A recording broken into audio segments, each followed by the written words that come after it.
Bendiciones en Cristo, soy el pastor Winston Medina nuevamente con ustedes y en esta oportunidad, bueno, nos estamos reuniendo en este lugar, nos estamos encontrando a través de este ciberespacio para dialogar con el teólogo católico, el señor Guido Rojas. Estoy todavía en espera de que él se conecte, verdaderamente ya le envié el link hace como unos 5 minutos, pero no sé si, ni siquiera sé si lo haya visto o no.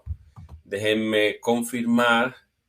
Me imagino que debe estar intentando entrar, pero mientras tanto estamos aquí. Permítanme ir saludando a algunas personas que van conectándose, que ya están por aquí. Dice nuestro hermano Francisco, dice, bendiciones, amado pastor Winston, un abrazo desde Nicaragua, listo para disfrutar su exposición bíblica. Amén, hermano. Dios te bendiga, pastor, donde quiera que estés allá en Nicaragua, con tu familia. Big Man Ross dice, aleluya. Dios te bendiga, Big Man Ross. Aquí estamos, tratando de exponer la palabra del Señor. También está el hermano Carlos López desde México. Dice, bendiciones, pastor Winston y hermanos en Cristo de Biblia en Contexto. Ya acaba de llegar Guido Rojas.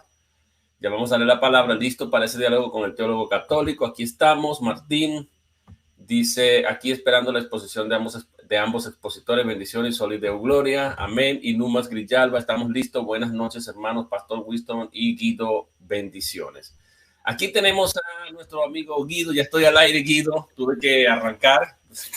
Verdaderamente me había quedado un poco dormido y por eso cuando había puesto la alarma y reaccioné y me eché un baño rápido y voy a mandar el link a este muchacho aquí. Pero bueno, aquí está Guido Rojas. ¿Cómo estás, Guido? Te paso la palabra. Bien, gracias, pastor. No, estamos apenas aquí, por ejemplo, en Colombia son las 8:02. Usted es una puntualidad inglesa y eso me gusta mucho en usted. Una persona muy educada, muy culta, muy recta en sus cosas. Y con un compartir que le pedí yo al pastor, y quiero que aclaremos, no es un debate en el sentido de que yo no le voy a cuestionar al pastor lo que él tenga sus argumentos, ni quiero que el pastor me cuestione, sino que la idea es que las personas puedan opinar y puedan mirar ambas perspectivas de este tema, que es sobre el pecado y la libertad, de acuerdo a la doctrina de la Iglesia Católica y de acuerdo también a lo que el pastor nos va también a exponer y también con su mismo argumento bíblico. Entonces, esa es una dinámica, me parece que es mucho más de peso, es más dinámico, es más de enseñanza, porque las personas pueden mirar a ver ambas perspectivas y en última son ellos los que pues con el Espíritu Santo tienen la última palabra. Pastor, mire, yo por ejemplo me he alejado un poco de los debates porque precisamente es eso, el debatir es simplemente tratar o en últimas a veces puede dar a entender que o imponer mi idea o dar a entender de que el otro está equivocado y a veces eso pues puede herir susceptibilidades. Entonces, por eso es que quiero que hagamos este ejercicio con el pastor. Yo voy a empezar y el pastor propuso tres exposiciones de 10 minutos que me parece muy bonita, muy interesante, muy dinámica y voy a empezar yo. Entonces espero pues que les guste y que sea pues de crecimiento espiritual. Adelante, pastor. Muy bien, gracias, Guido. Claro que sí, estoy totalmente de acuerdo contigo y bueno, la idea es que podamos presentar perspectivas a las personas, ellos puedan evaluar, juzgar, analizar, comparar con lo que la Biblia dice y bueno, decidir con base en eso y que sigamos hacia adelante y seamos edificados y aprender de ambas posiciones. Bueno, voy a dejarte la palabra, Guido, para que arranques. Déjame poner el cronómetro aquí para que estemos bien sincronizados allí y no haya ningún tipo de problema. Cuando ponga el cronómetro, te doy la palabra para que entonces, déjame ver. Ok, listo. Ok. Soy malo yo con este cronómetro en este teléfono, pero vamos a ver. Aquí está 10 minutos y comienzas ahora. Adelante. Gracias, pastor. Cuando falten 2, me indica con la mano si es tan amable en la pantalla. Bien. Decía Albert Einstein, ese gran físico, premio Nobel en esa rama, también un intelecto judío, él decía algo muy interesante, él decía que Dios no creó el mal es el resultado de la ausencia de Dios en el corazón del ser humano. Interesante eso, el mal es la ausencia en el corazón de Dios en el ser humano. Para mirar eso, a mí me gusta mucho ir a la Biblia, sobre todo en los primeros libros, el libro del Génesis es interesantísimo, son los relatos que nos hablan de precisamente sobre lo que Dios quería, el propósito inicial que Dios quería con la humanidad. Hay que tener en cuenta que son bases de relatos, eso pues tiene muchos sus mitos, son sus signos, de acuerdo a esa misma cultura en que se movía el pueblo judío, pero de todas maneras eso no implica que lo que el autor sagrado nos quiere transmitir es lo más importante en este caso. Cuando nosotros vamos a ver en el libro del Génesis, en el capítulo 3, lo vamos a hacer del 1 al 13, porque el tiempo es muy reducido. Lo vamos a hacer de esta Biblia católica, Biblia de Jerusalén, de la edición latinoamericana.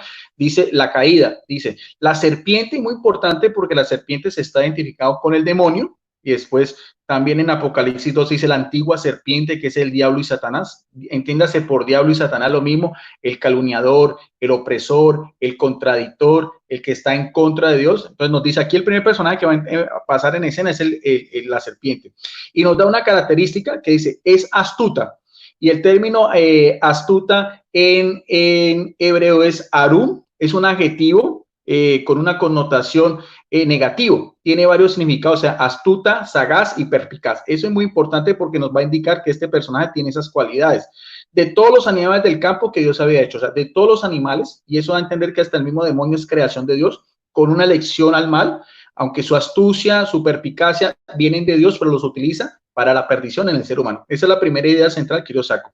Dijo a la mujer, y entiende a la mujer porque en la cultura judía la mujer es menor que el hombre, entonces la mujer es más sensible, la mujer tiene una curiosidad, tiene un instinto también de dejarse seducir más fácil. En eso era lo que pensaban los judíos en aquel entonces. Por eso es que el autor sagrado empieza ese relato con lo que es la mujer, que inicialmente no se llamaba Eva.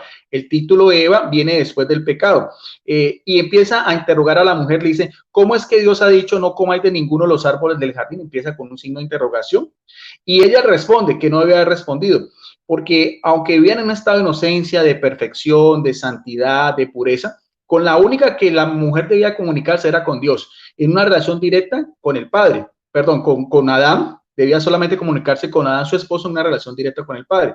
Ahí debió, ante esa primera insinuación, la mujer debió de haber dejado la cuestión así, pero le sigue la idea, y por eso eso es el producto de lo que es el pecado. El pecado es cuando nosotros dejamos alimentar en eso algo que es contrario a lo que Dios quiere establecer, y por eso es que puede tener unas consecuencias fatales.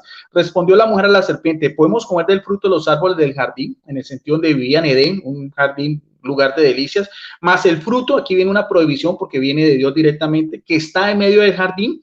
Ha dicho Dios, mire bien, es un decreto de Dios. ¿Qué era lo que había dicho Dios? Plena advertencia y pleno de conocimiento de lo que Dios quería, que no fuera algo tocado por la mujer. No comáis ni toquéis, so pena de qué, de ese árbol simbólico, so pena de qué, de muerte. Aquí el término muerte viene de morir, que raíz primaria es mu, significa morir, fallecer o perecer. Antropológicamente daría a entender dejar de existir en un plano terrenal, que era lo que no quería Dios. El propósito de Dios es que el hombre y la mujer cultivaran el jardín, lo poblaran, porque era la obra de Dios, y tuvieran hijos. Eso era el deseo de Dios inicialmente con la humanidad. Pero aquí viene algo muy interesante, dice, replicó la serpiente, o sea, viene el segundo ataque de la serpiente a la mujer. De ninguna manera morirás, y aquí viene una mentira, por eso se llama como es el padre de la mentira, pecador desde el principio. Es que Dios sabe muy bien, empieza a cuestionar a Dios, que el día que comeréis de él, se les abrirán los ojos y seréis como dioses, conocedores, aquí viene otro término muy importante, conocedores de lo que es el bien y el mal. Algo por lo cual el saber o conocer es un verbo arameo yeá, que quiere decir conocer, entender o saber.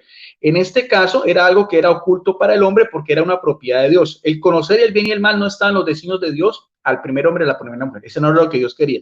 Quería que vivieran en santidad, quería que vivieran en pureza, quería que vivieran solamente en la amistad de Dios. Y como viera la mujer, aquí se dejó seducir, que el árbol era bueno para comer y apetecible a la vista, excelente para lograr sabiduría. Aquí viene lo que es el pecado, la sabiduría, como decíamos, de conocer, de saber, de entender algo que era solamente de Dios. Tomó de su fruto, simbólicamente, que a veces lo representa la gente como una manzana, comió y dio también a su marido. O sea, no solamente ella, sino que su marido estaba en todo momento en esa escena, aunque no participa, aunque está en silencio, pero es un silencio cómplice. En ese mismo momento el hombre, que es cabeza de la mujer, debió haber impedido todas esas cosas, pero vemos que en el relato no nos dice que haya sucedido esto. Entonces, inmediatamente, que es lo más interesante, se le abrieron, como dice aquí en esta versión católica, a estrambos, o sea, de un momento a otro, de una manera pues un poco brusca, los ojos en un sentido físico, en un sentido espiritual, y se dieron cuenta que estaban, ¿qué? Desnudos. La desnudez ya es sinónimo de que, ¿qué? De que perdieron la inocencia, de que perdieron ese estado de gracia, porque el cuerpo humano viene de Dios, vivían en estado de santidad, que no se dan cuenta que el cuerpo del hombre era diferente a la mujer. Aquí siente remordimiento, aquí se esconden y aquí se dan cuenta de que ya hay algo que no era lo que realmente estaban viendo el uno al otro. Y cosieron hojas de higuera y se hicieron unos señores. Oyeron luego el ruido de los pasos de Yahvé, Dios, que paseaba por el jardín a la hora de la brisa, y el hombre y su mujer se ocultan a la vista de Dios. ¿Se ocultan por qué? Porque saben que ya han hecho algo malo. ¿En qué se ocultaron? Entre los árboles del jardín. Yahvé dijo al hombre y le dijo, ¿dónde estás? Es muy bonito porque es la relación como de un padre con sus hijos que se encuentra al atardecer del día. Esa es la forma antropológica también de que el autor sagrado quiera dar a entender la relación directa que estaba entre el primer hombre y la mujer con Dios. Entonces esto le contestaron, te hemos oído por el jardín y hemos tenido miedo. Aquí sienten miedo. Ya no sienten felicidad, ya no sienten alegría a encontrarse con el Señor como debe hacerse, sino todo lo contrario, porque saben que han pecado, porque se les han abierto los ojos y conocieron algo que no debieron haber sido, que era que el bien y el mal. Porque están desnudos, eso, y se han escondido. Él replicó, ¿quién les ha hecho saber que están desnudos? ¿Has comido acaso del árbol que les prohibí comer? Aquí viene, del árbol que les prohibí comer. O sea, plena advertencia de Dios que le había hecho tanto al hombre en los relatos anteriores también como a la mujer. O sea, ambos eran conscientes de algo que estaba prohibido y algo que te dio unas consecuencias fatales y funestas en el mismo plan o en el mismo pacto de Dios. Dijo el hombre a la mujer, dijo el hombre a Dios, en un sentido de excusa, la mujer que me dices por compañera me dio el árbol y comí. Como el hombre era mayor que la mujer, lo que hace el hombre no es tomar su culpa, sino tratar de excusar la falta ¿con quién? Con el otro. En este caso, la mujer, que sería un ser inferior. Dijo Dios a la mujer, ¿por qué has hecho esto? Y aquí viene lo más interesante, con esto termino mi primera alusión. Contestó la mujer, ¿cuánto tengo, pastor? Listo. Y aquí viene, con esto termino. ¿Qué le contestó Dios a la mujer? La serpiente, que sabemos que es el mismo demonio, que por misma su astucia, su inteligencia hizo caer a la mujer. Aquí viene lo más importante. Me sedujo y comí. O sea, ella misma ya es consciente que la serpiente la sedujo. El término seducción es casá, es un sustantivo masculino que quiere decir engaño o mentira, contrario a lo que es la verdad, contrario a los decretos de Dios, contrario a la obediencia, contrario a lo que Dios quería, por su propia inclinación, por su propio deseo de querer ser igual a Dios. Entonces, esa sería entonces mi primera intervención sobre este tema tan interesante que estamos compartiendo con el pastor Winston Medina sobre este tema. Y aquí quiero resaltar algo muy importante, porque también desde el punto de vista de la moral cristiana, este primer pecado es un pecado de rebeldía ante Dios. Eso es interesante, eso es el pecado de rebeldía del primer hombre y la primera mujer ante Dios. En todo este mismo plano que estamos hablando del jardín, de lo que significaba pues el árbol del bien y el mal, de la misma seducción de la mujer y de que todo lo que perdieron no es sino que uno ve a continuación el mismo relato, lo que se perdió por precisamente querer igualarse a Dios y desobedecer sus mandatos. Adelante, pastor. Claro que sí, Guido. Ok. Muchas gracias, Guido. Puedes poner, ok, ya pusiste tu micrófono, lo has muteado. Gracias a las personas que se han conectado con nosotros. Estamos dialogando, no estamos debatiendo, pero estamos tratando de presentar desde dos perspectivas distintas, desde la perspectiva católica, en la que hay ciertos puntos en acuerdo, con la perspectiva reformada, del protestantismo reformado, todo lo que tiene que ver con el pecado y la libertad humana. Bueno, déjame cuadrar mi horario aquí rápidamente. Ok, ya va a sonar. Ok, listo. Vamos a cancelarlo y arrancamos ya. Ok, listo. Ok, vamos a comenzar diciendo que nosotros compartimos ciertas cosas de lo que está diciendo nuestro amigo Guido, pero desde nuestra perspectiva nosotros comenzamos, abordamos el asunto del pecado desde la voluntad de Dios. O sea, nosotros creemos dentro de nuestra teología y según el testimonio de la Escritura que Dios tiene dos voluntades. Voy a tratar de no usar tantos términos técnicos para que la gente pueda comprender, ¿no? Dios tiene una voluntad que se llama la voluntad decretiva. Es decir, que Dios decreta y lo que Dios decreta va a suceder y es por medio de esa voluntad decretiva que Dios controla el universo y todo, absolutamente todo lo que pasa. Partiendo desde allí, desde esa base, desde esa premisa, sabemos que Dios no aprende de las circunstancias y de las cosas que suceden en este universo, sino que cada cosa está justamente, amigo Guido, está completamente bajo la soberanía de Dios. ¿Ok? Entonces eso es desde la voluntad decretiva. Dios decreta. Y esa voluntad decretiva está ligada también a algo que se llama la inmutabilidad de Dios, que es que Dios no cambia, es que Dios lo que se propone lo logra, porque está decretado como los reyes decretan, pues Dios decreta y lo que decreta, eso es lo que va a suceder. Sin embargo, y aquí juega un papel muy importante, esto es el aspecto teológico, pero aquí juega un papel muy importante es, si Dios decreta todo, entonces es de suponer que Dios también decretó la caída, pero lo hace de tal manera que Él no es responsable del pecado, sino que es la causa, nosotros le llamamos en la teología, le llamamos la causa indirecta de esa caída. Ahora, ¿cómo es posible entonces que Dios decrete el pecado? Y eso no significa que Dios sea el que hace que el hombre peque, sino que Dios decreta todo, absolutamente tanto lo bueno como lo malo. Dios lo decreta porque Dios no aprende, si no estaríamos diciendo que Dios no aprende, que Dios hay algo que se salió de control, que de repente apareció la serpiente y fue el que sembró la cizaña y todo esto. Hay que comenzar entonces a plantearse más allá incluso, ¿cómo es posible que había una serpiente allí? ¿Cómo es posible que sea quién permitió la existencia de esa serpiente allí? Esa serpiente se creó sola, no, ya tú mismo has admitido que la misma serpiente fue creación de Dios, o antes en la forma de un querubín o ángel o lo que sea, ¿verdad?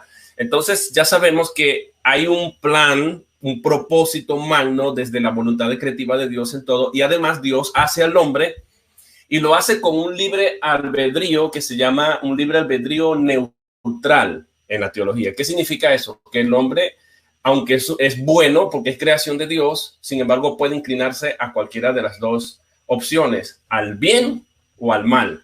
Si se inclina al bien, habrá entrado en la santidad como tú muy bien lo planteabas, pero si se inclina al mal, porque muy bien es tan libre el hombre, en ese sentido la creación original de Dios es tan libre y neutralmente tan libre, o sea, no perfectamente libre, pero sí mucho más libre que lo que nosotros somos.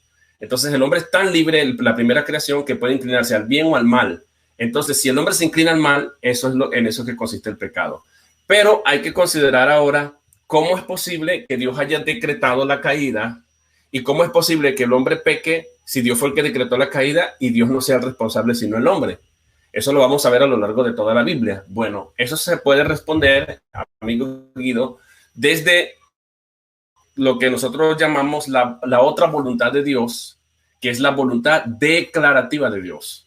O sea, Dios crea al hombre, Dios decreta la caída, Dios provee los medios, Dios hace al hombre y pone en el hombre la inclinación hacia el bien y hacia el mal, y eso se llama una libertad plena, un libre albedrío neutral, que él pueda inclinarse hacia una opción o hacia la otra. Eso está bien, ¿verdad?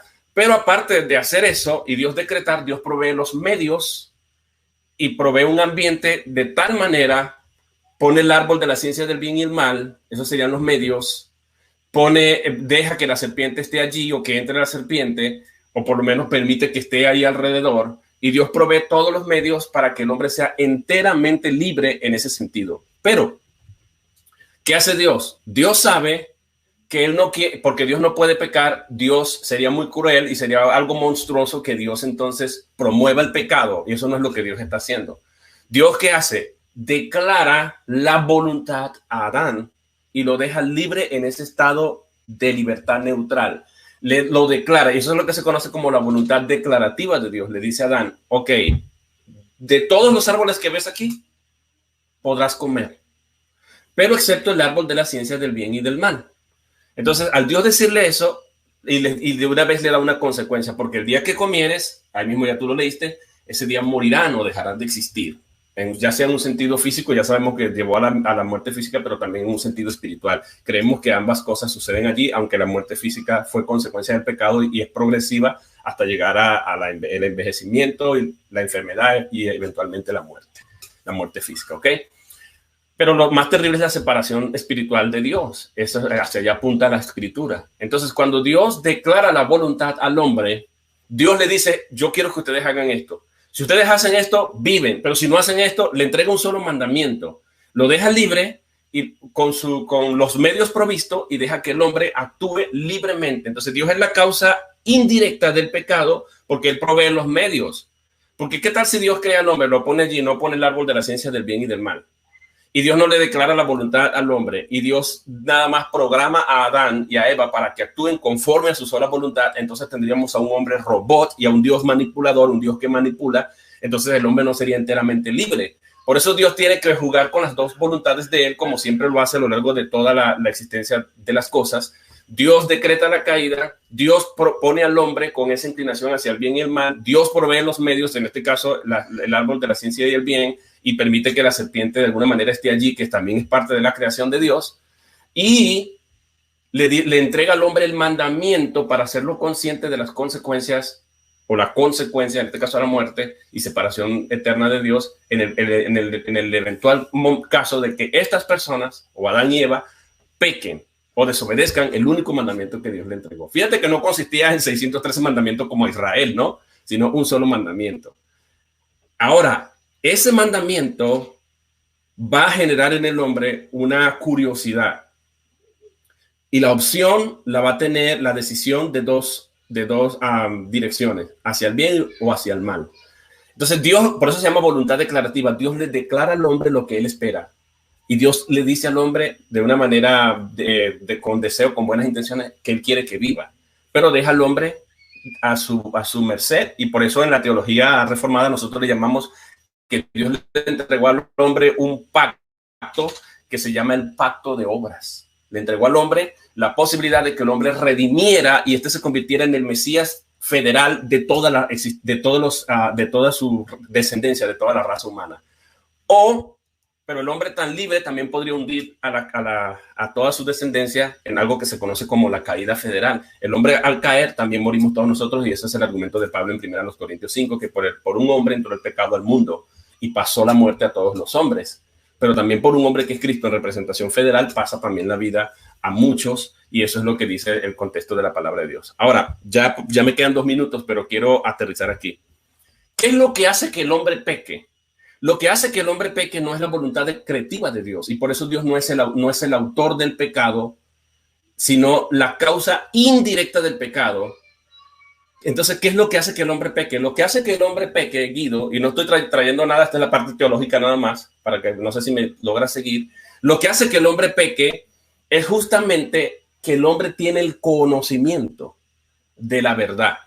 El hombre, a él se le ha declarado la voluntad de Dios y se le ha declarado las consecuencias en el eventual caso de que este hombre no obedezca al único mandamiento del que ya está consciente, del que tiene conocimiento. Entonces, si el hombre peca, ¿qué voluntad? O sea, cuando el hombre va y peca, Adán, va a Eva en este caso, ¿verdad? Y luego Adán en este orden, toma del fruto y come, y se la da al hombre y comen, ambos comen. Entonces aquí ocurre un problema. El problema es que ellos llevaron a cabo la voluntad decretiva de Dios, pero pecan porque tenían el conocimiento y eran totalmente libres para no hacerlo, para no pecar. Y esto es lo que hace al hombre responsable, el conocimiento. De eso habla Pablo en todas las cartas, especialmente la epístola a los romanos, la justicia de Dios versus la justicia del hombre, capítulo 1, le dice que Dios se ha dado a conocer al hombre tan bien, tan suficientemente como para que el hombre no peque. Dios se ha revelado por medio de las cosas visibles, su eterno poder y deidad se hacen claramente visibles por medio de las cosas que se ven, de modo que no tienen excusas. Entonces, hay que ahora pararse aquí para entender mejor el pecado. El hombre peca gracias a la voluntad decretiva de Dios, o debido a la voluntad declarativa de Dios más bien, y su libertad. Y ya, aquí me voy a parar, ¿ok? Puedo decir algo más, pero hasta ahí está bien. Te paso la palabra entonces, Guido. Gracias, pastor, muy amable. Escuché con mucha atención y coincido en muchas cosas con lo que el pastor está diciendo. Por lo menos para la Iglesia Católica, y también lo que veo en ese mismo contexto de la teología bíblica, nosotros creemos también, porque a continuación voy con el otro relato que también sigue, que es en Génesis 4, que también es igualmente interesante. En el primero, en el capítulo 3, es la caída del primer hombre y la primera mujer en rebeldía con Dios. En este segundo sería la rebeldía, o también el mismo pecado contra la ley de Dios, pero ya con el prójimo. Y en eso es que se resume la Torá, o la enseñanza de los judíos, como el mismo pastor nos estaba diciendo, el mismo autor sagrado que escribe mucho tiempo después esto, en la misma visión pues de lo que era la ley mosaica, los dos grandes preceptos es amar a Dios sobre todas las cosas y amar al prójimo contra sí mismo. En la Iglesia Católica sí creemos que hay un pecado original, en el sentido que hay un pecado tanto del hombre y la mujer con esas mismas consecuencias de ya entrar a la muerte por esa misma libertad, que también coincido con el pastor, o sea, en el sentido de que ellos tenían pleno conocimiento, había plena advertencia y también hubo unas consecuencias. Aunque aquí también hay que tener en cuenta también que viene un personaje también espiritual, que es el demonio en forma de lo que es una serpiente como tentador, que eso también sería importante mirar todo ese mismo panorama, porque hay una influencia positiva que es Dios, hay unos decretos que vienen de Dios, hay un pacto también en el sentido de que era salvaguardar el jardín del Edén, multiplicarse también y cuidarlo, pero también el calumniador, el tentador también viene a tratar de hacer esa misma ruptura y tratar también, por eso es que las consecuencias son de orden cósmico en el sentido de que de tal manera la misma naturaleza cambió. La misma naturaleza fue contraria al hombre, por eso también vienen no solamente consecuencias del hombre como son la enfermedad, la vejez, inclusive la muerte, sino también consecuencias de orden en el sentido natural, porque la misma adversidad que va a haber de la naturaleza con el hombre, porque ya la naturaleza le va a ser agreste, la naturaleza va a tener que él mismo ya con las propias manos, inclusive hasta meter sus manos en la tierra para poder escapar y sacar su propio alimento, algo que anteriormente no pasaba.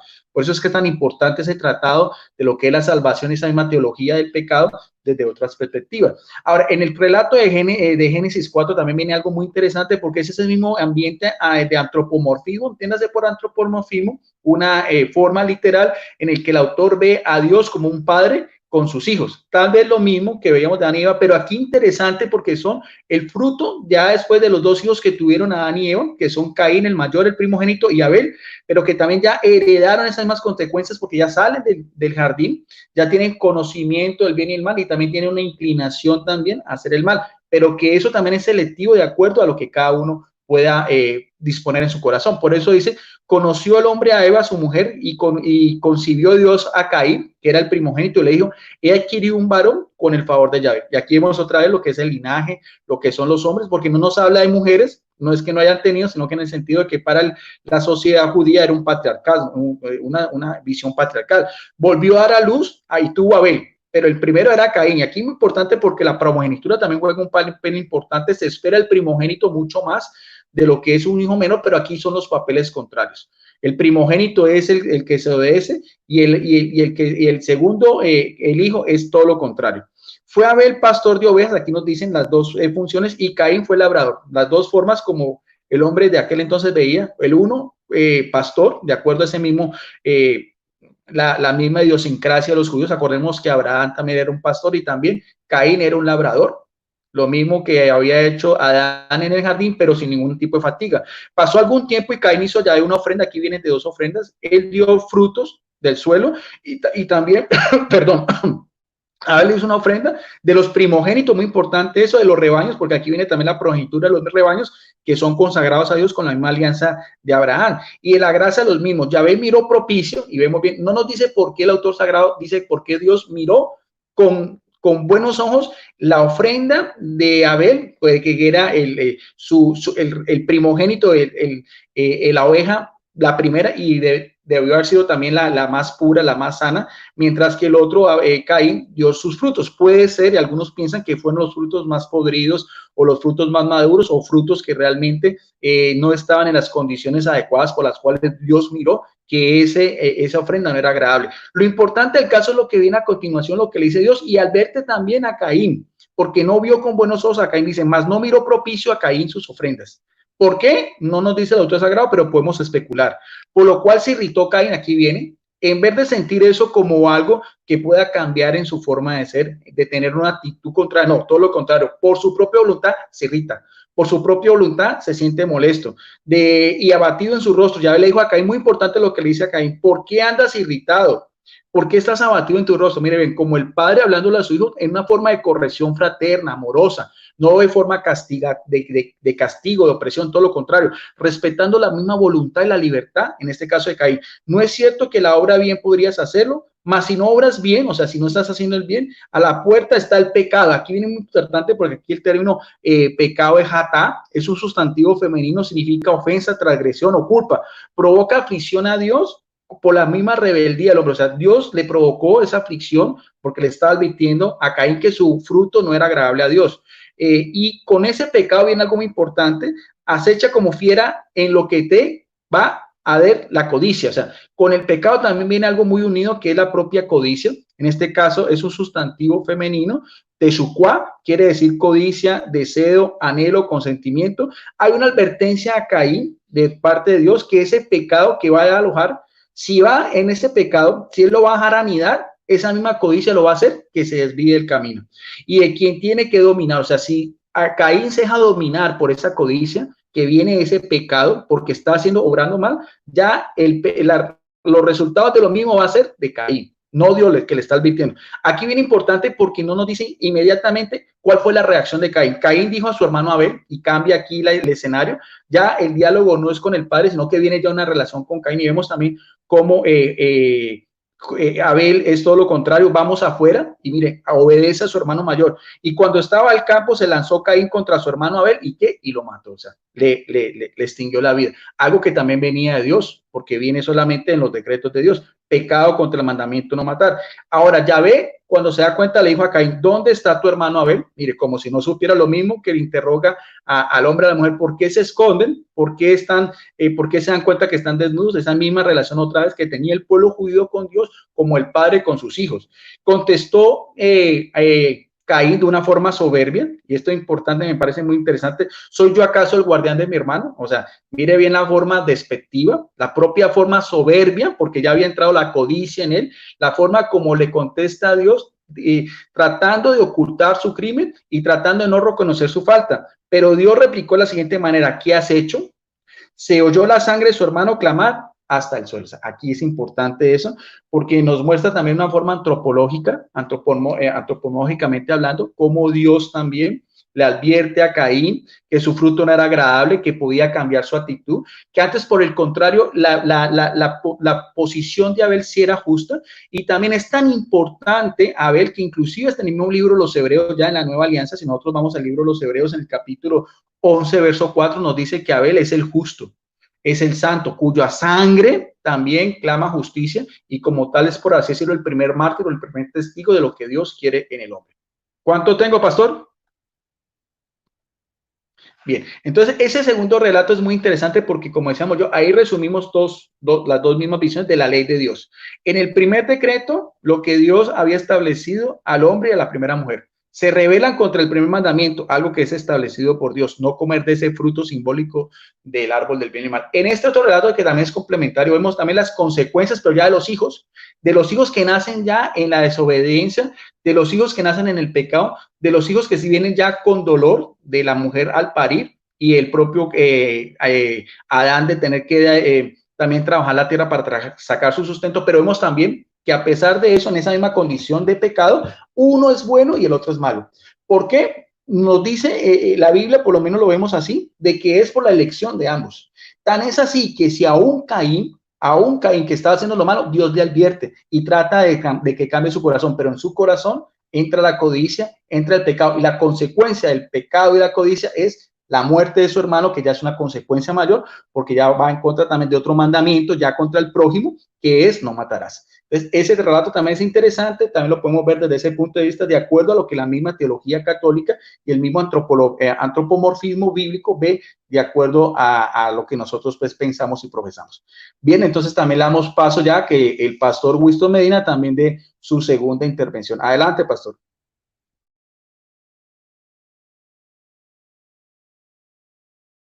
Yo creo que yo hablo más porque me llevo el reloj me avisa, ¿verdad? A ti no, tú no dejas que te avise todavía. Me voy a poner 9 minutos porque hablaste 9 minutos aquí. ¿Ok? Muy bien, ok. Entonces estábamos... No te preocupes, pastor. tómese los 10 minutos, que esto no es un contrarreloj. O sea, dijimos unos tiempos establecidos, pero lo importante es dar la idea concreta, porque aquí no estamos en un ring de boxeo ni en una carrera de caballos. No, pastor, si quiere tomarse 10, 12 minutos, lo importante es que cada uno pueda tener una visión y que la gente vea, porque eso se trata, es que la gente aprenda y pueda discernir ambas posiciones. O sea, pastor, si quiere tomarse 10 o ese 12 minutos, no pasa nada. Adelante, pastor. Gracias, Guido. Sí, entonces estaba yo diciendo que es muy importante entender que la base de nuestra responsabilidad, porque ahora aquí tenemos que combinar dos elementos importantes. La soberanía de Dios, desde su voluntad decretiva, Él decreta, pero también revela a través de su voluntad declarativa. Declara cuál es su voluntad, dejando al hombre libre para que el hombre entonces tome su propia decisión. Eso es lo que se conoce como el libre albedrío. Si se entiende en ese sentido, está muy bien. Pero aquí ahora vemos a lo largo de toda la Biblia que Dios, aunque Dios es soberano, y eso es algo que no se puede explicar, la Biblia no nos da detalles de cómo funciona, pero las dos cosas, Guido, tanto la soberanía de Dios como la responsabilidad del hombre, corren a lo largo de toda la Biblia, desde el Génesis hasta Apocalipsis, como los rieles de un ferrocarril. Increíblemente, las dos cosas van. O sea, Dios decreta, pero el hombre sigue siendo responsable, porque dentro de esa voluntad decretiva de Dios, o dentro de la voluntad de Dios, también tenemos la voluntad declarada. Y tendríamos que preguntarnos hoy, ¿conoce el hombre a Dios? ¿Conoce al hombre lo que es bueno y lo que es malo? ¿Tiene el hombre una conciencia del bien y del mal? Y más allá, ¿tiene el hombre una conciencia de que Dios existe? La Biblia abunda increíblemente y exageradamente de evidencias de que el hombre sí está consciente, y Dios ha dotado al hombre de los medios para que este conocimiento llegue hasta él. La principal fuente de conocimiento del hombre es lo que se conoce como la creación misma. Y en eso yo creo que coincidimos. Se conoce como la revelación general. Dios se ha dado a conocer a través de las cosas que existen. Salmo 19. Aunque en la Iglesia Católica creo que es el Salmo 18, 20. Ahorita no recuerdo si es que está corriendo un capítulo arriba o un capítulo atrás. Pero en la versión evangélica es el Salmo 19 que dice los cielos, y habla, fíjate cómo va a hablar de la creación con verbos como dándonos a entender que el mejor predicador que Dios tiene para dar a conocer a Dios mismo es la creación, porque dice los cielos cuentan la gloria los cielos cuentan la gloria de Dios, y el firmamento anuncia la obra de sus manos. Un día emite palabra a otro día, y una noche a otra emite sabiduría. Y dice, por toda la tierra salió su voz, y dice, ¿de qué forma? Dice, sin palabras. O sea, lo que nos está tratando de decir el Espíritu de Dios a través de David en el Salmo 19, en nuestra versión evangélica, es justamente que la creación misma es el mejor predicador que Dios tiene, es el mejor testigo con respecto a la existencia de Dios, porque nadie va a estar en este universo, en este mundo tan ilustrado. Yo les llamo esto la revelación ilustrada de Dios. Vemos que hay un orden, hay diseño, hay perfección, hay belleza, hay un firmamento, hay olores, hay colores, hasta nuestros ojos Dios le puso color, hay diversidad, hay animales tan diversos, hay todo, y uno debe concluir que hay un diseñador inteligente detrás de todo esto, y nuestra inclinación debería ser caer de rodillas, reconocer quién es Dios y honrarlo por lo que Él ha hecho y por lo que nos ha rodeado. Entonces, ese es también el argumento de Pablo en Romanos capítulo 1, desde el versículo 16 en adelante, especialmente el 18, que dice que Dios, su eterno poder y deidad, Dios se ha dado a conocer a sí mismo, su eterno poder y deidad se hacen claramente visibles, como ya yo lo había dicho, por medio de las cosas que se ven, siendo entendidas por esas cosas que se ven. Las cosas que se ven son la creación, de manera que el hombre está sin excusa. Esa es la revelación general. Entonces habría que preguntarse, ¿conoce el hombre a Dios? Aun cuando no haya un solo predicador, un Winston o un Guido o cualquier otro predicador que le diga, hey, esto dice la Biblia, por supuesto que el hombre sí conoce, porque conoce a través de la creación. Otro medio de conocimiento de Dios es la conciencia. Aún las tribus anárquicas, las tribus que no tienen leyes, las tribus sin ningún tipo de leyes o normas, saben cuando hacen algo mal, tratan de esconderse. Cualquier persona, aun cuando no haya escuchado nada de la Biblia, la conciencia tiene dentro de ellos alguna ley moral que les dice eso está bien o eso está mal. Y eso lo puede ver uno hasta en los niños. Uno no le enseña a los niños a pecar.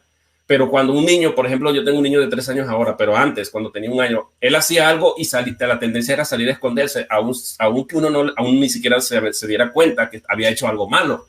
pero él tiene eso innato dentro de él, una conciencia o una especie de ley moral que le hace saber, le alerta como las antenitas del Chapulín Colorado que le dice, hey, hiciste algo mal. Entonces la conciencia, aunque cuando vamos creciendo, por lo menos no vamos a hablar de conciencia a nivel de un niño, 1 año, 2, 3 años, pero a medida que crecemos, 7 años, ya la conciencia está un poco más despierta y podemos tener una conciencia de lo que es bueno y lo que es malo, lo que se conoce como la ley moral o el argumento moral. El hombre sabe lo que es bueno y lo que es malo. Entonces es otra manera como Dios también se da a conocer, porque el bien, o sea, el mal es la ausencia del bien, como tú muy bien lo decías, y eso está innato en el ser humano. Dios ha puesto en el corazón del hombre, como dijo el rey Salomón en el libro de Eclesiastés, y creemos que Salomón escribió ese libro, Dios ha puesto en el corazón del hombre la eternidad, esa conciencia de eternidad. De manera que cuando el hombre peca sabe que ofende a alguien, aunque no sepa quién, pero está ofendiendo. Otro medio de revelación del conocimiento de Dios es a través de lo que se conoce como la revelación específica, que es justamente lo que la Biblia tiene revelado, lo que Dios ha revelado, no solamente por medio de la Escritura, sino también por Jesucristo, y de una manera más específica y por el Espíritu de Dios, que ahora cuando predicamos se activa y trabaja en el espíritu de la persona, trabaja en la mente de la persona y le hace saber que lo pone bajo convicción de pecado y deja al hombre convencido de que es culpable delante de Dios y que necesita reconocer su pecado, llevándolo al arrepentimiento, como lo vemos en Hechos 2:37, que esta gente se compungió habiendo escuchado lo que el apóstol Pedro estaba diciendo y se lamentaron y se compungieron de corazón preguntando qué debían hacer. Y ahí se les dice, bautícense y arrepiéntanse para el perdón de los pecados, porque para ustedes y reciban el don del Espíritu Santo, porque para ustedes es la promesa. Entonces, vemos que hay 4 medios de revelación: revelación general, la creación; revelación interna, que es la del ser humano, la conciencia, la ley moral intrínseca que está en el hombre; la específica, que es a través de la Biblia; y por último, Jesucristo, que es el último mensajero, como la Biblia muy bien lo dice, que Dios, en Hebreos capítulo 1, Dios, habiendo hablado muchas veces a los padres por los profetas, esa es la voluntad específica, la revelación específica, en estos postreros días nos ha hablado por medio de su Hijo. De manera que el hombre, quien sea, conoce a Dios, porque Dios, a través de su trascendencia e inmanencia, que son términos de los cuales yo no voy a entrar ahora, pero indica que Dios ha permeado todo, Dios ha penetrado este universo y Dios está presente en todas las cosas. No quiero decir que cuando hablamos de presente en todas las cosas, no quiero que piensen que somos panteístas, no, porque, o sea, Dios está presente más bien en todo lugar, pero no está presente en cada cosa, claro, ¿no? Porque si digo que Dios está presente en cada cosa, Dios está presente aquí, entonces caemos en el panteísmo. No es eso lo que quiero decir. Lo que quiero decir es que las cosas testifican de que existe Dios por el orden, el diseño, la perfección. De hecho, si yo me cortara ahorita mismo acá por algún accidente, algo le dice a mi sistema inmunológico, van a salir corriendo unos tipos soldaditos, unos glóbulos blancos, y se van a alojar ahí en la herida para protegerme a través de un mecanismo que el cuerpo tiene que se llama homeostasis, que es tratar de buscar el equilibrio y se para allí para que no entre ningún tipo de infección o bacteria. ¿Quién le da la orden a eso? Hay alguien que está controlando todo eso. Entonces, todo alrededor nuestro testifica de Dios, y eso sería suficiente como para dejar al hombre sin defensa legal en el día del juicio. Eso es lo que hace al hombre responsable. Entonces, retomando, la base de la responsabilidad humana, la base de nuestra culpabilidad delante de Dios es que conocemos a Dios. Y por eso Pablo dice que él no conocía el pecado hasta que se le dio el mandamiento y se le dijo, no codiciarás. Cuando él tiene el conocimiento, entonces ya ese conocimiento lo mata a él, porque no puede guardar los mandamientos de Dios. Y es lo que lo lleva a la consecuencia. Entonces, más o menos así es como nosotros abordamos lo que es la responsabilidad del hombre. El hombre es responsable, pero hay también que considerar un último elemento. Me queda 1 minuto y medio aquí, pero hay que considerar un elemento muy importante. Y es que contrastar a Adán como cabeza federal en un estado de albedrío neutral en comparación, o más bien en contraste con el resto de sus descendientes, en este caso, todos nosotros. Cristo habla claramente que el hombre ya no es libre, que el hombre es esclavo al pecado, dice que el hombre está muerto en delitos y pecados, dice la revelación por medio del apóstol Pablo, dice que necesitamos que Dios nos dé vida, Efesios capítulo 2, por medio con Cristo, y necesita Dios infundir la vida en el hombre, porque el hombre queda como incapacitado, y Cristo dice, nadie puede venir a mí, o sea, nadie puede, creo que dice, nadie puede venir a mí en el griego, si el Padre no lo arrastrare o no lo atrajere, O sea que esta persona necesita de la intervención de Dios para poder venir, porque el hombre está por sí mismo. Si dejamos al hombre la voluntad de que al libre albedrío de que él decida por Dios, no lo va a hacer nunca, porque el mensaje del evangelio es un mensaje de naturaleza espiritual y nosotros somos naturales y algo ha pasado en nosotros que nos separó de esa relación con Dios, y por eso la tendencia natural es rechazar todo lo que sea religioso, todo lo que sea espiritual, todo lo que sea cristiano, y queremos revolcarnos en nuestros pecados, en nuestros delitos, en nuestra inmundicia. Entonces, básicamente eso es lo que quería compartir, y el hombre tiene esa libertad. O sea, no negamos el libre albedrío dentro de nuestra teología, creemos que el hombre sí es libre, pero voy a tomarme un minuto más para aterrizar aquí. No estoy dando versículos porque tengo una serie completa en la internet. Los que quieran ver pueden ver lo que es la teología reformada, lo que tenemos ahí. Tenemos todo esto, nosotros llamamos esto compatibilismo. Pero voy a decirte algo importante sobre el libre albedrío, cómo nosotros lo definimos para poder entender una vez que Adán ha caído. Podemos ver a lo largo de toda la Biblia que el hombre ahora sí decide, pero cuando decide porque hay una influencia externa. Guido, indica que hay factores extrínsecos, externos, que van a llevarme a que yo decida por algo. O sea, ya el hombre no puede decidir por las cosas de Dios, necesita algo que externo, y por eso está el mensaje del evangelio, por eso está el Espíritu de Dios. También hay una influencia interna, algo intrínseco, motivaciones internas que me van a llevar a que yo decida por algo. Ya yo no soy tan libre como decir que yo espontáneamente decido. No, tiene que haber una influencia externa o una influencia o motivación interna.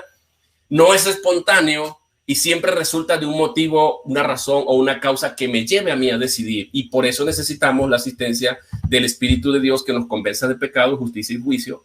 Y eso ocurre a través del mensaje del evangelio. Y es allí donde el hombre queda no solamente convencido de su pecado, sino que el mismo Espíritu le prueba con las evidencias en la mano del mensaje del evangelio y de la muerte de Cristo, sobre el cual cayó la ira de Dios, que el hombre es culpable y que el hombre no podría salir ileso en el juicio de Dios y quedaría totalmente sin defensa legal para poder librarse del castigo eterno, a menos que el hombre, ahora por la influencia del Espíritu de Dios, reaccione y reciba a Dios y acepte el mensaje de Dios. Entonces te paso la palabra, mi hermano.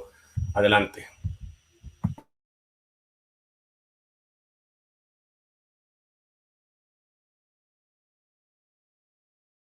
Enciende el micrófono, no te escucho. Gracias, pastor. Ya voy a hacer mi última intervención y ya después le daría mi mensaje. Bueno, para finalizar, la Iglesia Católica también coincidimos en muchas cosas con el pastor, en el sentido de que nosotros vemos también la soberanía de Dios. O sea, Dios está por encima de todo. O sea, el propósito de Dios no era el mal, el propósito de Dios no era la muerte, el propósito del mal no era el pecado. Vemos que Dios, hay dos términos en el sentido pleno de la palabra. En hebreo, uno es kadosh y en griego es hagios, quiere decir santo. O sea, la santidad plena, absoluta, de una manera eterna, de una manera completa, es Dios. Lo que Dios quería era el bien para el hombre. Pero aquí intervienen dos cosas, como estamos viendo también desde todo este mismo aspecto también, teología moral y antropología bíblica, vemos dos aspectos. Hay una influencia negativa también, bien más poderosa que el hombre, que es el demonio, que también ese tema que podríamos tratarlo también. Y también viene algo importante con lo que es el primer hombre, la primera mujer, que es la voluntad. O sea, la voluntad que tenían ellos en el mismo hecho de haber sido creados perfectos, santos, puros, inmaculados, pero también tenían la voluntad también de aceptar o no aceptar lo que Dios quería. Por eso es que para la Iglesia Católica, en ese mismo ambiente, viene una tercera escala también. Primero, Dios en su soberanía absoluta, en que está por encima del pecado. Él no es, o sea, el pecado no mancha absolutamente a Dios. Vemos una influencia negativa, espiritualmente hablando, más poderosa que el ser humano, que es el demonio. Por eso veíamos en el relato astucia, en el sentido de relacionar a esa serpiente que tomó esa figura, ese mismo demonio para hacer caer. Vemos también la voluntad, y algunos padres de la iglesia han dicho que también, aunque están en ese estado de inocencia y gracia, eran como niños pequeños. Por eso ese viejo adagio que dice que pecaron por inocentes.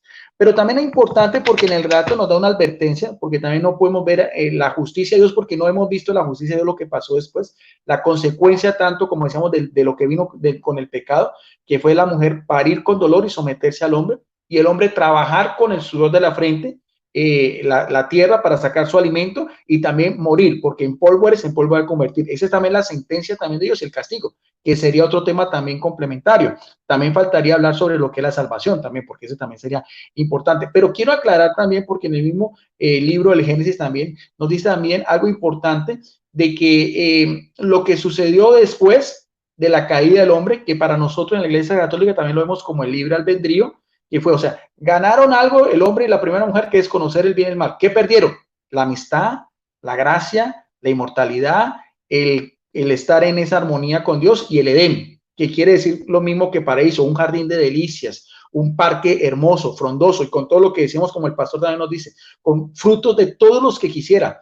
O sea, Dios es tan abundante en su amor que tenían todo. Usted puede colocar 1.000, 1.000.000 de árboles, lo que usted quiera en su imaginación, y solamente uno era reservado para Dios.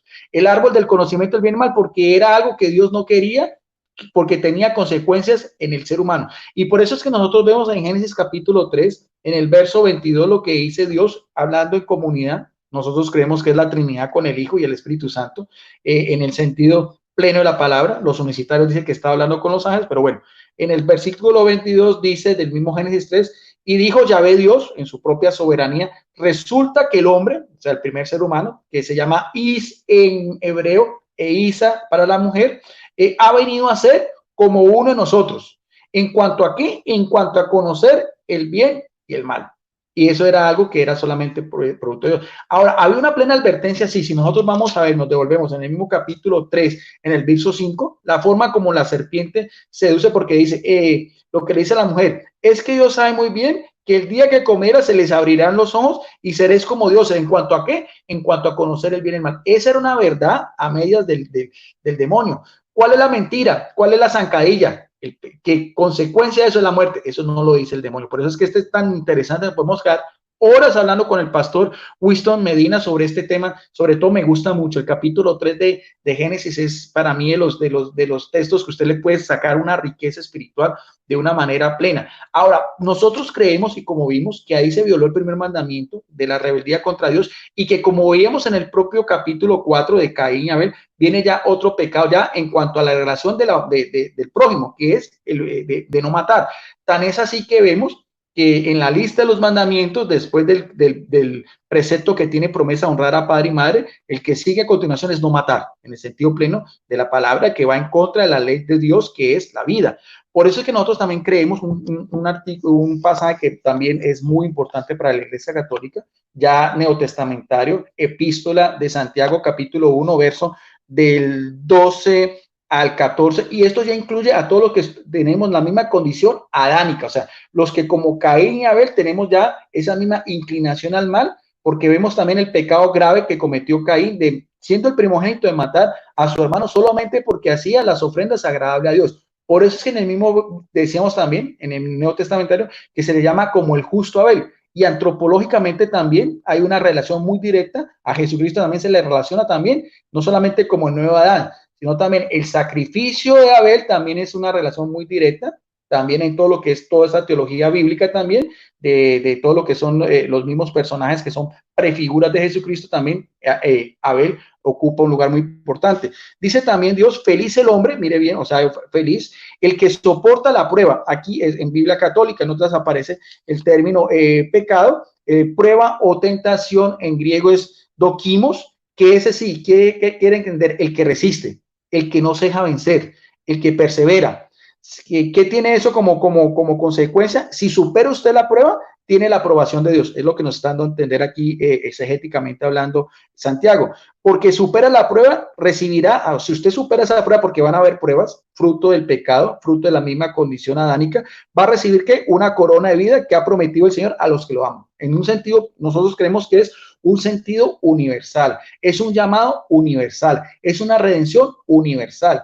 Es un sentido en el cual cada uno puede ser o Abel o Caín de acuerdo a su propia inclinación, a su propia codicia, dependiendo de lo que también lleva en su corazón. Ninguno cuando sea aprobado, dice también la palabra de Dios, ninguno porque van a venir pruebas, diga es Dios el que pone la prueba. Ya decíamos, ¿por qué? Porque está por encima, porque es el Kadosh, Él es santo, Él es inmutable, no cambia, Él está por encima de eso. Dios es la perfección, Dios es la luz, Dios es el bien, Dios es la justicia. Todos los atributos que usted quiere humanamente hablando es Dios. Lo contrario es el demonio. El demonio es pecado, el demonio es mal, el demonio es muerte, el demonio es codicia, el demonio es envidia, el demonio es tropiezo.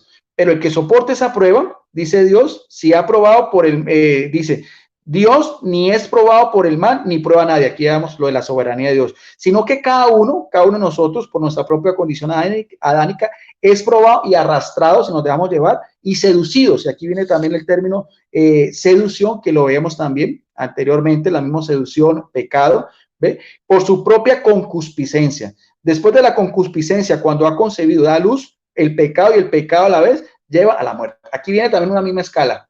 Van a venir pruebas, cada uno es libre de tomar esa prueba, pero también tenemos como una inclinación al mal que heredamos de la misma condición de Adán y Eva, porque perdieron esa misma gracia, lo veíamos en Caín y Abel, pero también hay importante otra palabra que es concupiscencia, que viene del griego epitumía, es un sustantivo, epitumeo, que quiere decir especialmente por lo prohibido, pero también tiene una raíz muy importante porque es una forma de inclinación de una manera fuerte, de una manera intensa en el ser humano, en el mismo plano moral, con los adjetivos que puede ser codicia, deseo y pasión. Si nosotros nos dejamos de seducir por esa concupiscencia, aquí mismo lo dice Santiago, viene también, o sea, dejamos paso a que con esa misma concupiscencia venga el pecado, ya lo veíamos, el pecado, el que hiere, el que se desvía, el que no anda en el camino recto, y con eso también viene una muerte. Como decía también el pastor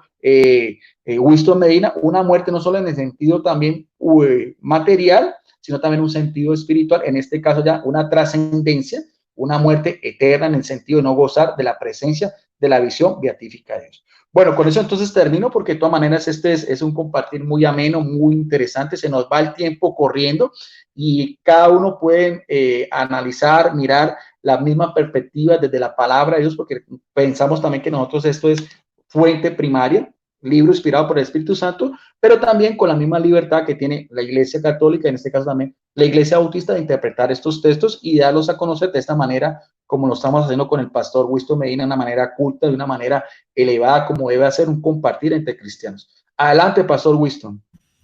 Gracias, Guido. Sí, yo quiero puntualizar algunas cosas en las que también coincido contigo. Sí, Santiago habla de alguna manera del proceso de cómo el pecado se gesta hasta que se consuma más bien, se lleva a cabo. Y eso también ocurrió en Adán, porque ella fue seducida, deseó el fruto. Esta es la alarma tuya, ya va.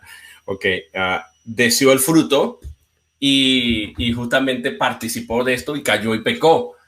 Pero aquí hay algo también que hay que puntualizar, que tú muy bien decías, que hay una influencia externa maligna, que es la influencia del diablo, y eso no lo niega la Escritura y tampoco nosotros lo negamos. Quiero dejar eso claro también para coincidir contigo en esto.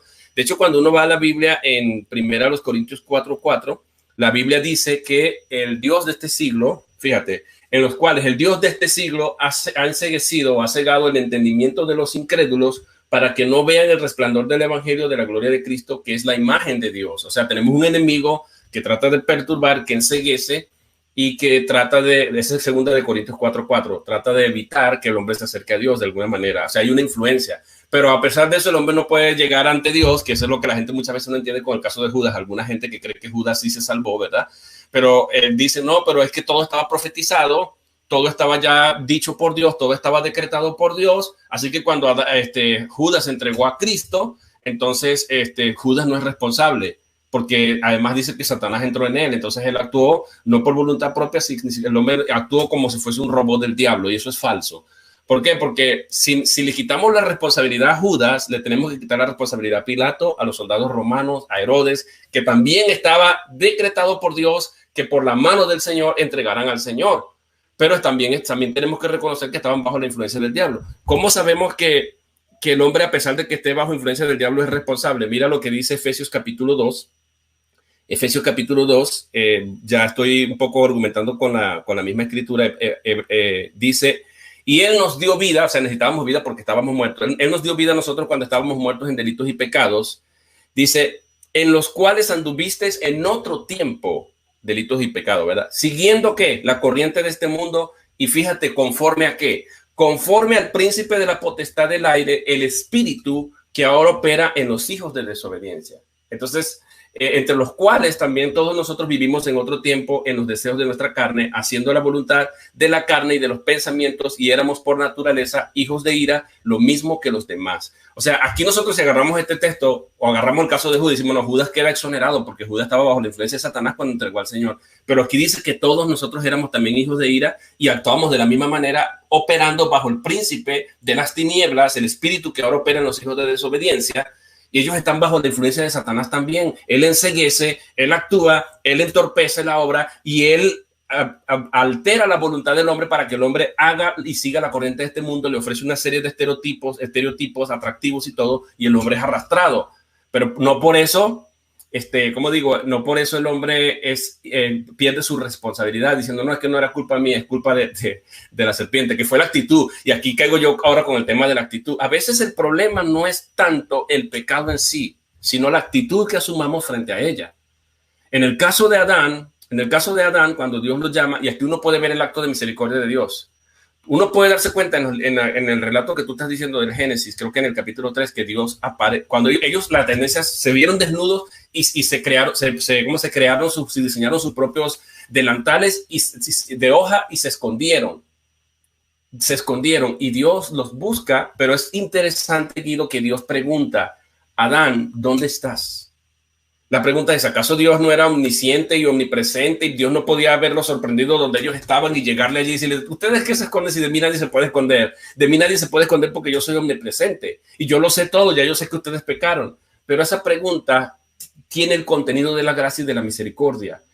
Dios prefiere utilizar la misericordia y la gracia en acercarse al hombre. Le dice, Adán, ¿dónde está? Esperando del hombre una actitud correcta, esperando del hombre una reacción. Oye, Señor, mira, pecamos, metimos la pata, tú nos dijiste esto y fallamos y nos arrepentimos. Pero mira la actitud del hombre. El hombre dijo, no, la mujer que tú me diste le echó la culpa a Dios primero.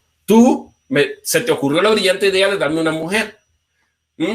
La cuaima esa, como decimos los venezolanos, ¿verdad? A ti, fue una idea brillante tuya. Esta mujer se le echó la culpa a Dios indirectamente y directamente se la echó a la mujer, no admitiendo su culpabilidad. Y entonces se dirige Dios a la mujer y la mujer le echa la culpa a la serpiente. Y la serpiente no halló a quien echarle la culpa. Hay un libro que es muy famoso en español que se llama La culpa es de la vaca. Nos vamos pasando la culpa. Aquí lo que quiero yo resaltar, Guido, es que el hombre trata de evadir la responsabilidad. Y el problema a veces en sí no es el pecado, porque Dios siempre va a tener misericordia y gracia, sino la actitud que tenemos frente al pecado. Y desde el punto de vista de la psicología, algunos le llaman a estos mecanismos de defensa. Yo digo que son actitudes de todas maneras que tienen que ver con el comportamiento que tenemos cuando pecamos. Número 1, negación de la realidad. No, yo no he pecado. Por eso se esconden. Ocultan el pecado, tratan de traslaparlo, de esconderlo, más bien esconderlo en algún lado, negar la realidad.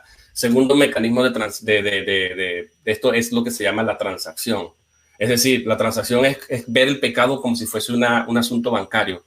O sea, sí, yo pequé, pero no fue culpa mía. Este también pecó y entonces por ella fue que yo pequé. O sea, se negocia.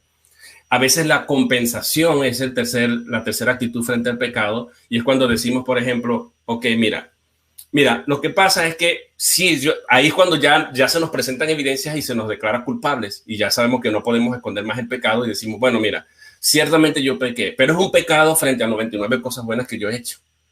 Entonces, hay cosas buenas que yo he hecho y bueno, y debería considerar las 99 cosas, pero ahí volvemos a caer en lo que tú dices. La realidad, esas son maneras y mecanismos para justificar el pecado y es peor que el mismo pecado. Pero ahí caemos en lo que tú dices. Aunque nosotros hayamos hecho 99 cosas buenas, pero fallemos en una sola cosa, la santidad de Dios es tan severa y la justicia de Dios es tan severa que pudiéramos caer exterminados porque hemos ofendido algo que es inmutable en Dios, que es su santidad, que es su justicia. Y entonces es allí donde vienen las consecuencias del pecado. Tan trágicamente que no hay pecado que cometamos que no tenga un efecto en este siglo y probablemente afecte nuestras recompensas en el siglo venidero. ¿Por qué? Porque así está establecido en la palabra de Dios. Entonces nosotros tenemos que considerar el pecado como algo muy serio y tener una actitud frente al pecado correcta y evitar la justificación del pecado. No puedo justificar lo que estoy haciendo. tratar de esconderlo a través de diferentes cosas. No, hay que admitirlo y reconocerlo y listo, y acudir a la misericordia de Dios, que Dios incluso nos puede perdonar, Dios puede extender su gracia y Dios nos puede dejar libres de la consecuencia eterna. Sin embargo, vamos a tener efectos temporales o consecuencias temporales que están ligados a la culpabilidad o a la consecuencia que deja el pecado. Yo creo que la iglesia también, en el catecismo, la iglesia católica también cree en esto, la culpa temporal o el castigo temporal, más bien, después que nosotros de alguna manera hemos caído, por decirlo de algún modo, aunque nosotros no creemos de esa manera, pero ustedes le llaman caer de un estado de gracia. Pero de todas maneras, el hombre, cuando peca, rompe su relación con Dios, la afecta, y entonces el hombre cae en una situación que realmente Dios, que la relación está interrumpida y Dios no está agradado del hombre. Y aunque el hombre se arrepienta y Dios lo perdone, Dios no lo declara culpable, sin embargo, va a tener ciertas consecuencias. Aquí, a veces se queda aquí, pero ¿qué tal si trasciende y llega hasta más allá? Por eso es que es importante tener también una actitud correcta frente al pecado, porque podría ser peor. Ahora, puntualizando algo que habías dicho sobre el caso de Abel, que es difícil porque la Biblia en todo el Antiguo Testamento no nos dice por qué Dios aceptó la ofrenda de Abel más que la ofrenda de Caín, pero yo cuando trato de armonizar la Biblia me puedo dar cuenta que en Hebreos capítulo 11 se nos dice que la razón por la que Abel ofreció un mejor sacrificio fue por la fe, y por eso entra dentro de la lista de los héroes de la fe. Entonces yo creo que de allí uno puede partir sin necesidad de especular mucho, sino decir, bueno, mira, Abel tuvo fe y Caín no la tuvo. Caín parece que a partir de ahí sí podemos especular o inferir que Caín entonces no tuvo fe, porque a Dios lo que verdaderamente cuenta para Dios es la fe, hasta para comer. Hasta cuando comemos, dice el apóstol Pablo, lo que no procede de fe también puede ser pecado. Entonces la fe juega un papel muy importante para agradar a Dios, y esto parece que fue lo que el Espíritu de Dios resaltó en Hebreos capítulo 11 de Abel en ese sentido. Bueno, entonces creo que tenemos algunos puntos clave en los que coincidimos, algunas cositas por allí en las que hay ciertas diferencias, pero no estamos aquí para debatir, sino presentar dos posturas desde dos perspectivas distintas, con la idea de enriquecer al pueblo de Dios y ver nuestros puntos de vista, cómo abordamos el tema del pecado. Y reitero, el hombre es responsable, a pesar de que Dios decrete y sea causa indirecta en nuestra teología, a pesar de que el hombre libremente escoja el pecado y que esté bajo la influencia de Satanás, el hombre es de todas maneras responsable delante de Dios, porque la base de esa responsabilidad y de esa culpabilidad es que tiene el conocimiento y toma una actitud frente a ese conocimiento, y es inclinarse al mal. Justo a tiempo, aquí estamos pues. No sé si tienes alguna pregunta o si ya das tus palabras de cierre. Ahí te paso la palabra. Sí, no, pastor, es que, mire, por eso pensaba en este nuevo formato, porque me parece muy importante, interesantísimo, porque uno se dedica a exponer más bien que a reargumentar y a mirar a ver el otro por dónde lo puedo hacer caer o quién conoce más débil. No, me parece que es más culto, más elevado esto. Yo pienso, pastor, que podemos seguir haciendo esta misma dinámica, porque podríamos después en otro programa también programarlo, hablar sobre el demonio, así como lo hicimos hoy, porque me pareció interesante. Nos dedicamos solamente a ese tema. Para no ahondar un poco más, aunque yo sé que usted su especialidad son todos estos temas de soteriología y todas esas cosas, pero me gustó mucho también porque, pastor, usted se mantuvo mucho en la línea, porque así podemos ser muy objetivos. Después podemos hacer, si quiere, otro compartir sobre el demonio, después podemos hacer otro compartir sobre Jesucristo, el papel de la salvación, y después podemos seguir así sobre la predestinación, algo así, esos mismos temas de soteriología que a usted también le encantan mucho. Por mi parte, quedo más que satisfecho y siempre agradeciéndole, porque yo siempre soy el que invito al pastor, el pastor saca su tiempo, el pastor siempre conmigo ha sido muy gentil, muy educado. Pastor, voy a decir una cosa que no he hecho, una confesión.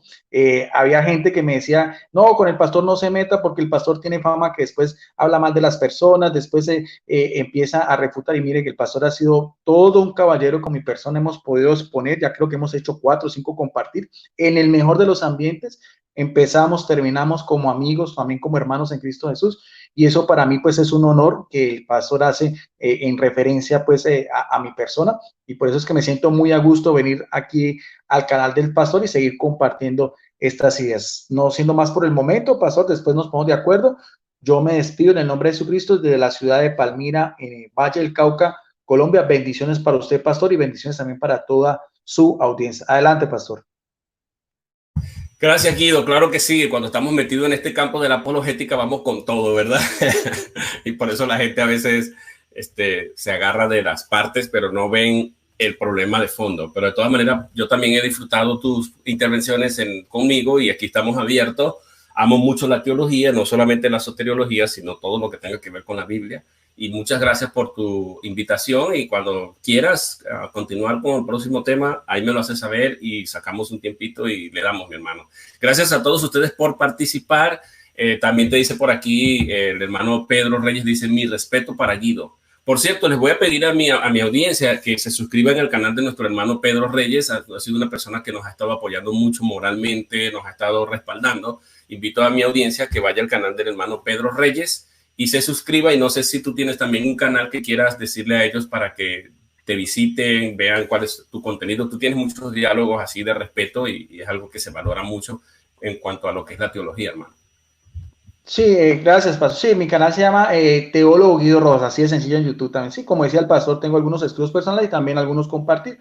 Y un grupo en Facebook es abierto también, pastor, cuando quiera. Se llama Debate Bíblico Teológico Licenciado Guido Rojas. O sea, cualquier persona también puede exponer allá todo lo que quiera también, siempre y cuando sea con respeto, educación. Ahí también, esos son mis dos fuentes de información, el canal en YouTube y también el canal Teólogo Guido Rojas, y también en Facebook, Debates Bíblico Teológico Licenciado Guido Rojas. Gracias, pastor. Adelante. Gracias, Guido. De todas maneras, aquí también tienen mi otro canal que se llama Apología Controversial. Allí es donde nos damos duro. Vayan para allá, vean también nuestro contenido, suscríbanse a ese canal. Y hoy, ayer, hemos activado 9 nuevos canales para seguir diseminando toda esta información que estamos haciendo, ¿ok? Dios le bendiga grandemente. Gracias, Guido. Gracias a mi audiencia. Gracias a todos. Gracias, Martín, nuestro moderador. Uno de nuestros moderadores dice, un gran caballero, Guido Rojas. Gracias, Guido. Adelante y nos vemos en una próxima entrega. Hasta luego. Bendiciones para todos.